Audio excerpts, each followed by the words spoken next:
Hello student, अगर आप class 5 में पढ़ते हैं और आप नवोदय विद्यालय के पेपर की तैयारी करना चाहते हैं तो फिर आप इस वीडियो को पूरा देखिए, क्योंकि आज की इस वीडियो में हम आप सबके लिए एक पेपर लेकर आए हैं नवोदय विद्यालय का।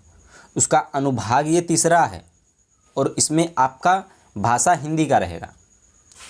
भाषा हिंदी के आपके सारे प्रश्न रहेंगे और उसको सोल्व किया जाएगा। ठीक है, तो फिर आप सब वीडियो में अंत तक बने रहिए, जिससे कि आपका ये अनुभाग तीसरा जो है कि सोल्व हो सके और आपको कोई भी प्रश्न समझ में नहीं आता है या फिर कोई भी दिक्कत रहता है तो फिर आप कमेंट में हमसे बोल सकते हैं, उसका आपको रिप्लाई दिया जाएगा और आपको बताया जाएगा कि ये आप करिए। चलिए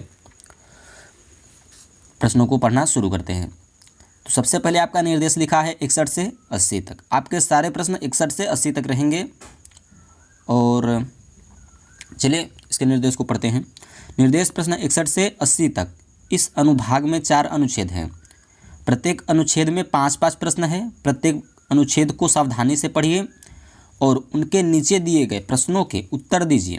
प्रत्येक प्रश्न के 4 संभावित उत्तर दिए गए हैं, जिन्हें A, B, C और D क्रम दिया गया है। इनमें से केवल एक उत्तर ही सही है। आपको सही उत्तर चुनकर उसकी क्रम संख्या को उत्तर पत्रिका में संबंधित प्रश्न संख्या के आगे दिए गए सही क्रमांक वाले गोले को काला करके उत्तर दें। तो छात्रों, आपको जितने भी प्रश्न दिए गए हैं सारों प्रश्नों के आपको उत्तर देना है और इसमें आपको 4 अनुच्छेद दिए जाएंगे। हर एक अनुच्छेद में आपका देखिए प्रश्न कितना रहेगा हर एक अनुच्छेद में, 1 2 3 4 5। तो हाँ, तो देखिए आपके हर एक अनुच्छेद में 5-5 प्रश्न रहेंगे। तो 5 चौके 20, तो आपके टोटल प्रश्न कितने बनते हैं? 20 बनते हैं। तो आपको 20 प्रश्नों के सही से उत्तर देना है और इसमें आपको 25 नंबर मिल जाएगा। तो फिर आप सब इस वीडियो को पूरा देखिए, क्योंकि अगर आप इस वीडियो को पूरा देख लेते हैं तो आपके पेपर में तो यही प्रश्न नहीं आएगा, लेकिन आपके उस पेपर के उस प्रश्नों की तैयारी हो जाएगी।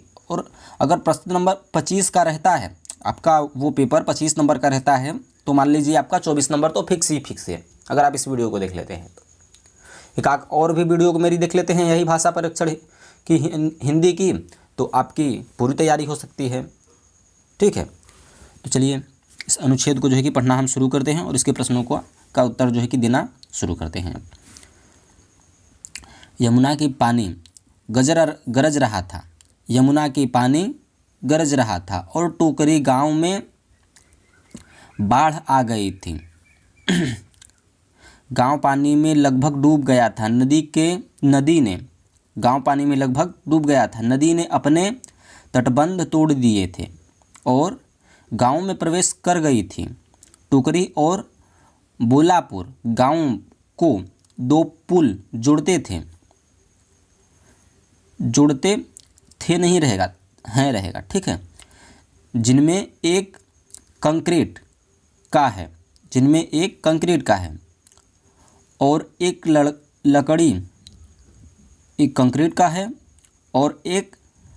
लकड़ी का। विनाश को देखकर सारे लोग आमना सामना और पशुओं के साथ पुल पार करके दूसरे गांव में सुरक्षित पहुंचने के लिए भागे। इससे भगदड़ मच गई। भार बहुत बढ़ गया और कंक्रीट पुल के खंभे टूट गए। पुल बीच से टूट गया और एक ग्रामीण छिटक गया। उसकी कमीज एक शाफ्ट में फंस गई और वह उल्टा लटक गया।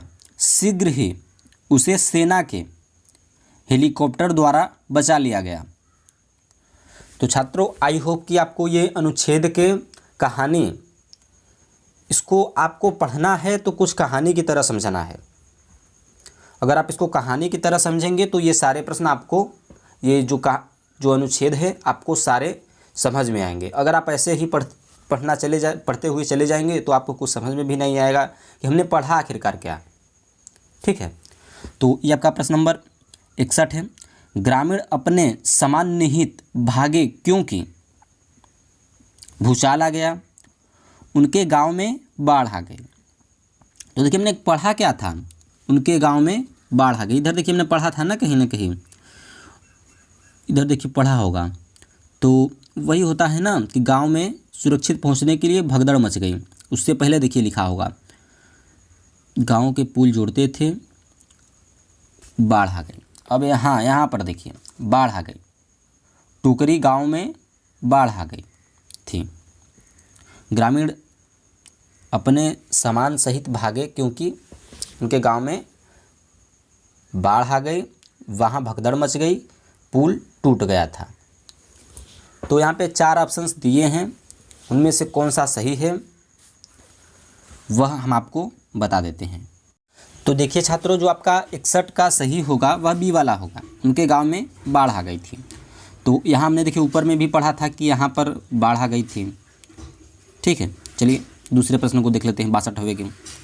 गांव में किस नदी की बाढ़ आई, मतलब कि गांव में किस नदी की बाढ़ आई, वह गंगा की, ब्रह्मपुत्र, गोदावरी, यमुना। तो देखिए जो 62 का हमारा सही होगा वह डी होगा, क्योंकि यमुना से बाढ़ आई थी। ठीक है, यमुना से बाढ़ आई थी, हमने पढ़ा था। चलिए आगे के प्रश्नों को देखते हैं। प्रश्न नंबर 63, पुल टूटने का कारण था इस पर बहुत भार, लोगों की भगदड़, पुल पर शिशु, पुल पर पशु, और डी कंक्रीट जिससे पुल बना हुआ था। तो जो 63 आपका है वह ए वाला सही होगा, इस पर बहुत भार, इस पर जब बहुत भार पड़ा तभी वो पुल टूट गया था। और 64 आपका आ गया प्रश्न नंबर, अनुच्छेद में गरज शब्द किसके लिए आया है। गरज शब्द ग्रामीण, यमुना नदी, पशु, सेना का हेलीकॉप्टर। तो देखिए छात्रों, जो आपका 64 का सही होगा वह भी सही होगा, यमुना की नदी का। ठीक है, यमुना नदी। अनुच्छेद में गरज शब्द, तो गरजने के लिए जो है कि हुआ था ना कि यमुना गरज रहा था, ऐसे करके कुछ हमने पढ़ा था कहानी में, तो यही आपका सही होगा। चलिए 65 को देख लेते हैं। निम्न में कौन सा कथन सत्य है। टोकरी गांव में बाढ़ आ गई, टोकरी गांव में बाढ़ आ गई। बी, बेलापुर गांव के लोग टोकरी में भागे। तो यही देखिए आपका सही होगा। प्रश्न नंबर जो 65 है आपका, ये बी वाला सही है। चलिए अनुच्छेद दूसरे को भी पढ़ लेते हैं। तो छात्रों, आई होप कि आपको अनुच्छेद पहला का सारे प्रश्न क्लियर हो गए होंगे। तो हम अनुच्छेद दूसरे में आ चुके हैं और इसके प्रश्नों को भी पूरा सॉल्व करेंगे। भारतीय में लड़कियों की संख्या लड़कों से कम है, यह एक गंभीर समस्या बनती जा रही है। यह एक गंभीर समस्या जो है कि आपकी बनती जा रही है। लड़कियों को या तो माँ के गर्भ में ही मार दिया जाता है, या जन्म लेते नहीं होगा, वो आपका लेने होगा। लेने के बाद समय आ गया कि हम समाज में महिलाओं के महत्व पर बल दें। प्राचीन काल में लड़की के जन्म को शुभ माना जाता था। एक भारतीय कहावत के अनुसार लड़की के बिना घर ऐसा ही है जैसा आत्मा के बिना शरीर। विश्वास किया जाता था कि कोई घर पूर्ण नहीं है यदि उनमें महिला न हो। आजकल स्थिति बिल्कुल बदतर हो गई है। महिलाएं बहुत कष्ट पाती हैं। कन्या भ्रूण हत्या का प्रचलन बढ़ गया है। भारत के कुछ उत्तरी राज्यों में दहेज दूसरा बड़ा अभिशाप है। आज यह, चलिए आगे के अनुच्छेद को देख लेते हैं। आज यह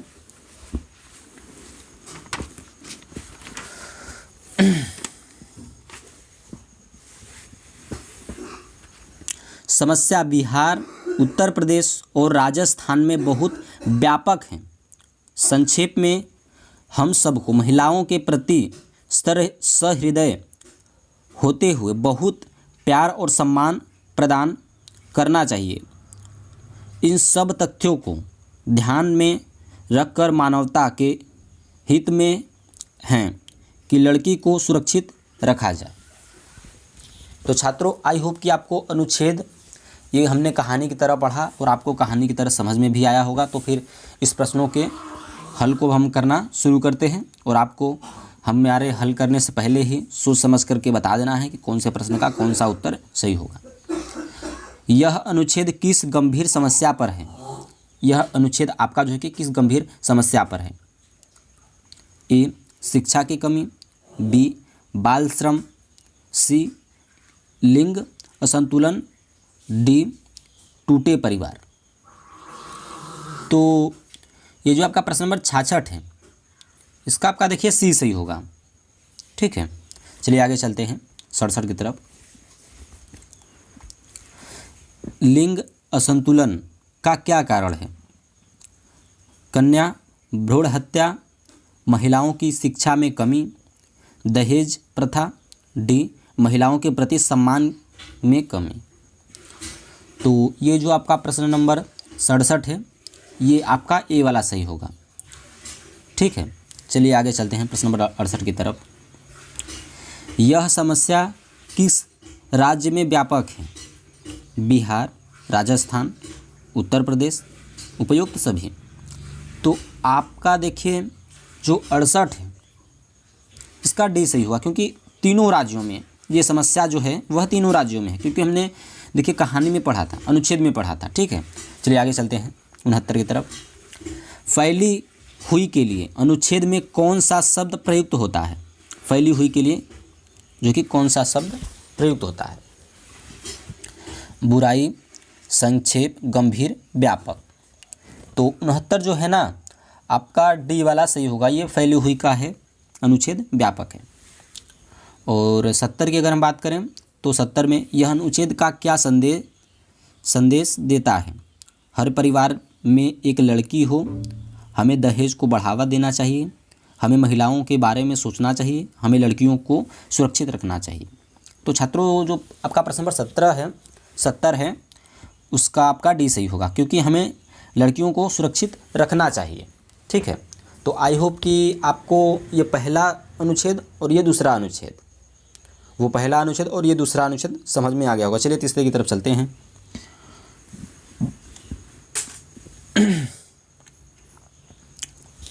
ये आ गया आपका तीसरा योग। रविवार का दिन था, यद्यपि रंजी को एक पखवाड़े के बाद होने वाली परीक्षा की तैयारी करनी थी, फिर भी वह इतिहास और गणित पढ़ने से पहले 1 या 2 गेम खेलने से रुक न सका। बड़ा होकर मैं टेस्ट क्रिकेटर बनूंगा, उसने अपनी माँ से कहा। गणित मेरे किस काम आएगा? तुम कुछ नहीं कह सकते, उसकी माँ ने कहा।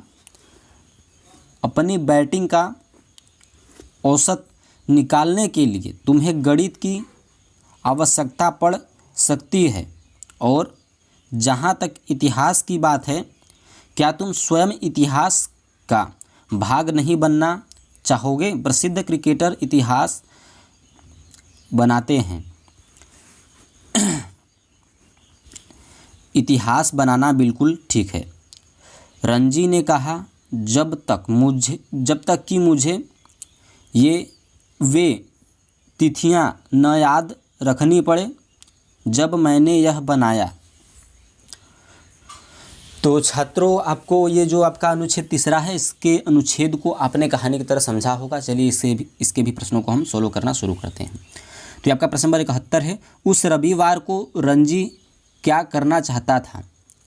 टहलने जाना, 1 घंटा अधिक सोना, क्रिकेट खेलने जाना, घरेलू काम में माँ की मदद करना। तो जो आपका प्रश्न नंबर 71 है उसका आपका सी सही हुआ, क्योंकि वह जो है क्रिकेट खेलने जाना चाहता था या जाना था। ऐसे ही आप कुछ भी सोच सकते हैं, जो कहानी में आपने पढ़ा था उसी से आप थोड़ा बहुत देखिए अंदाज लगाएंगे ना, तो आपका सारा प्रश्न हल कर पाएंगे। आप अपने सारे मतलब प्रश्नों को हल कर पाएंगे। चलिए आगे चलते हैं। और अभी आपका प्रश्न नंबर 72 आ गया, 72। तो इसको भी हम देख लेते हैं। माँ उससे क्या चाहती थी? बैटिंग का औसत सुधारें, गणित और इतिहास पढ़ें, इतिहास बनाएं, इतिहास का अंग बने। तो प्रश्न नंबर जो 72 है आपका, इसका आपका डी वाला सही होगा, इतिहास का अंग बने। प्रश्न नंबर 73, उसकी परीक्षाएं कब थीं? प्रश्न नंबर जो 73 है बोल रहा है उसकी परीक्षाएं जो थी वह कब थी? तो आपका जो 73 है उसका देखिए, एक पखवाड़े के बाद, छुट्टी के बाद, रविवार के बाद, टेस्ट मैच के बाद। तो ये आपका एक पखवाड़े के बाद, आपका ये वाला सही होगा। और अगर हम 74 की बात करें, किस बात पर रणजी अपनी माँ से सहमत था? उसे इतिहास का अंग बनना था। उसके मतलब आप यही समझ सकते हैं कि उसे इतिहास का अंग बनना। वह इतिहास बनाएगा, वह इतिहास पढ़ेगा, वह इतिहास और गणित दोनों पढ़ेगा। तो जो आपका प्रश्न नंबर 74 है इसका देखिए आपका ए वाला सही होगा, उसे इतिहास का अंग बनना था। ठीक है। और अगर हम प्रश्न नंबर 75 की बात करें तो इसको भी सबसे पहले हम पढ़ लेते हैं। क्रिकेट पर उसकी माँ के विचार थे। उसे पसंद था पर पढ़ाई की कीमत पर नहीं। क्रिकेट पढ़ाई से अधिक महत्वपूर्ण था। रविवार को 1 या 2 गेम से कोई हानि नहीं। एक पखवाड़े के बाद क्रिकेट खेल सकते हैं। तो ये जो 75 है इसका तो आपका यही सही होगा, क्योंकि उसे पसंद था क्योंकि उसे देखिए पसंद था पर पढ़ाई की कीमत पर नहीं। ठीक है। चलिए 74 को के अनुच्छेद को पढ़ेंगे और इसको भी हम थोड़ा रोचक तरीके से कहानी की तरह समझेंगे। तो यहाँ पर आपका दिया है, हाथी की सूंड में 40,000 से अधिक मांसपेशियाँ होती हैं। यह सूंड, नाक और ऊपरी होंठ का संयोग है। हाथी अपनी सूंड का उपयोग चीज़ें उठाने के लिए करता है और इसे सूंघने के काम में भी लाता है। हाथी के 2 गंजदंत होते हैं। ये गंजदंत आइवरी हाथी दांत से बने होते हैं। गंजदंत हाथी के ऊपरी जबड़े पर उगते हैं। काटने वाले दांतों के स्थान पर हाथी के ये 2 गंजदंत होते हैं। हाथी के गंजदंत आजीवन बढ़ते हैं। हाथी इसका उपयोग पानी खोजने और भोजन ढूंढने के लिए खोदने में करता है। सभी अफ्रीकी हाथियों के गंजदंत होते हैं, किंतु कुछ मांसियाई हाथी नर हाथियों के ही गंजदंत होते हैं। कुछ एशियाई हथिनियों के भी गंजदंत होते हैं, परंतु ये बहुत छोटे होते हैं और मुंह में छिपे होते हैं। हाथी के 4 दांत और होते हैं। ये दांत दाढ़ कहे जाते हैं। मुंह के दोनों पहलुओं में एक दाढ़ ऊपर और एक एक नीचे होता है। चूँकि हाथी बहुत से पौधों को खाता है इसलिए इसके दाढ़ खराब हो जाते हैं। हर 10 वर्षों में पुराने दाढ़ों के स्थान पर नए दाढ़ आ जाते हैं। हाथी को अपने जीवन काल में 6 बार दाढ़ मिलते हैं। तो छात्रों, इसका भी आपको अनुच्छेद समझ में आया होगा। ये आपका लास्ट अनुच्छेद है। इसको के प्रश्नों को भी हम थोड़ा अच्छे से समझेंगे, क्योंकि आपका लास्ट प्रश्न है। इसको भी थोड़ा अच्छे से समझ लीजिए आप। हाथी के सूंड में कितनी मांसपेशियां होती हैं? तो वह 40 से अधिक, 4000 से अधिक, और आपका 400 था, ये 4000 है, और ये आपका 40,000 से अधिक। तो प्रश्न नंबर जो 76 है आपका, ये डी वाला सही होगा। और अगर हम 77 की बात करें, हाथी अपनी सूंड का उपयोग करता है चीज़ों को उठाने के लिए, पौधे चबाने के लिए, पानी खोजने के लिए, भोजन ढूंढने के लिए। तो छात्रों, आपका जो 77 है इसका आपका ए वाला सही होगा। अब 78 की तरफ चलते हैं। हाथी के दाढ़ बदल जाते हैं। हाथी के दाढ़ बदल जाते हैं। तो ये जो 78 है इसका आपका सी वाला सही होगा। हर 10 वर्षों में। 79, हाथी अपने दाढ़ों का उपयोग किस लिए करता है? 79 का देखिए आपका बी सही होगा, पौधों को चबाने के लिए। 10वां, अरे आपका देखिए 80 है प्रश्न नंबर। हम किसी हाथी की उम्र पता कर सकते हैं मुंह में दाढ़ों की संख्या से, शरीर की ऊंचाई से, गंजदत्त की लंबाई से, सूंड की मोटाई से। तो ये आपका जो प्रश्न नंबर 80 है इसका आपका देखिए ए वाला सही होगा, मुंह में दाढ़ों की संख्या से। तो छात्रों, आई होप कि आपको सारे प्रश्न क्लियर हो गए होंगे और आप सब अपने 29 अप्रैल के पेपर की तैयारी थोड़ा अच्छे से करते रहिए। चलिए, अब तक के लिए इतना ही। मिलते हैं आपको सेकंड वीडियो में, नेक्स्ट वीडियो में। Good bye.